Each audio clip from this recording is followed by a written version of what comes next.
Libya থেকে গ্রিসের দ্বীপগুলোতে আবারও গেম শুরু হয়েছে। আর এই পরিস্থিতিতে দুটি নৌকা বিপদে পড়েছিল, সেই নৌকা শরণার্থীদেরকে উদ্ধার করার তথ্য নিশ্চিত করেছে অ্যালার্ম ফোন রেডিও টেকনোলজি।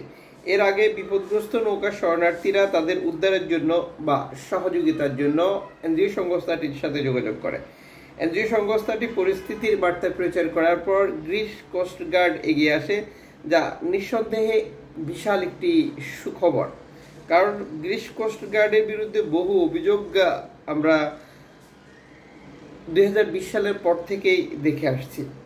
এদিকে রেকর্ড সংখ্যক নৌকা ইতালিতে পৌঁছানোর তথ্য নিশ্চিত করেছে ইতালি কোস্টগার্ড। সর্বশেষ ল্যাম্পেদুসা হটস্পট কর্তৃপক্ষ এক বিবৃতিতে নিশ্চিত করেছে রেকর্ড সংখ্যক শরণার্থী গেম দিয়ে দ্বীপটিতে প্রবেশ করেছে। পাশাপাশি আরও যেই উপত্যকা দ্বীপগুলো রয়েছে ইতালির, সেগুলোতেও শরণার্থী ধারাবাহিকভাবে প্রবেশ করছে। আসসালামু আলাইকুম প্রিয় দর্শক, সকলকে স্বাগত জানিয়ে দিব গত 24 ঘন্টার গুরুত্বপূর্ণ তথ্যগুলো এই ভিডিওর মাধ্যমে। আপনি এই ভিডিওটি দেখছেন ইউটিউব, ফেসবুক দুই প্ল্যাটফর্ম থেকে। আমরা প্রতিদিনই আপনাদেরকে এই গুরুত্বপূর্ণ তথ্যটি দিয়ে যাই।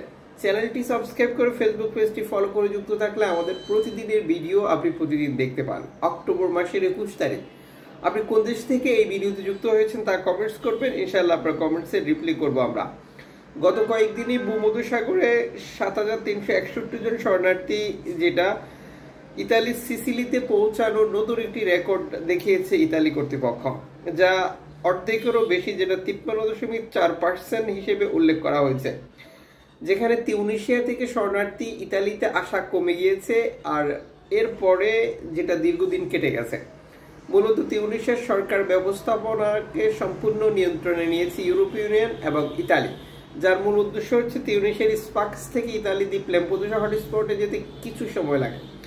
আর এই সময়টাতে রেকর্ড সংখ্যক শরণার্থীর স্রোত তৈরি হয় দ্বীপটিতে। আর এটি বন্ধ করার যে পরিকল্পনা তারা গ্রহণ করেছিল, সেটি নিঃসন্দেহে কাজে লেগেছে। তারপর থেকে দীর্ঘদিন শরণার্থী ইতালির বিভিন্ন দ্বীপ উপত্যকা টার্গেট করে প্রবেশ করা কমে আসছিল, কিন্তু চলতি সময়ে এটি আবারও বৃদ্ধি পাওয়ার একটি ইঙ্গিত দিয়েছে কর্তৃপক্ষ। ইতালি কর্তৃপক্ষ ক্রমাগত বর্তমান পরিস্থিতি মোকাবেলায় 1136 জন শরণার্থীকে উদ্ধার করার তথ্য নিশ্চিত করেছে, যেটি সেপ্টেম্বর মাসের। যেখানে পাশাপাশি 153 জন মৃত্যু এবং নিখোঁজ ছিল 113 জন। বুঝতে পারছেন যে পরিস্থিতি কতটা ভয়াবহ। নিখোঁজ এবং মৃত্যুর তালিকা যেটা লাফিয়ে লাফিয়ে বৃদ্ধি পাচ্ছে। সেপ্টেম্বর মাসে সমুদ্রে কমপক্ষে 4992টি যেটা আটক করার ঘটনাও এই প্রতিবেদনে যুক্ত করা হয়েছে, যেটি লিবিয়ান কোস্টগার্ড তাদেরকে বাধা দিয়েছে, টেনে নিয়ে গেছে ভূমধ্যসাগর থেকে, তাদের স্বপ্ন আশা ভেঙে দিয়েছে। একই ধারাবাহিকতায় তিউনিসিয়া, আলজেরিয়া যে ঘটনাগুলো ঘটাচ্ছে, যেটি সত্যি উদ্বেগজনক, স্পষ্টই মানবাধিকারের লঙ্ঘন। আর এটি ঘটেই চলেছে ইতালি এবং ইউরোপীয় ইউনিয়নের অর্থায়নে। এদিকে তুরস্ক থেকে গ্রিসে বেশ কয়েকটি গেম হয়েছে, শরণার্থীরা উপত্যকাগুলোতে অবস্থান করছে, যা নিশ্চিত করেছে এজিয়ান বোট রিপোর্ট।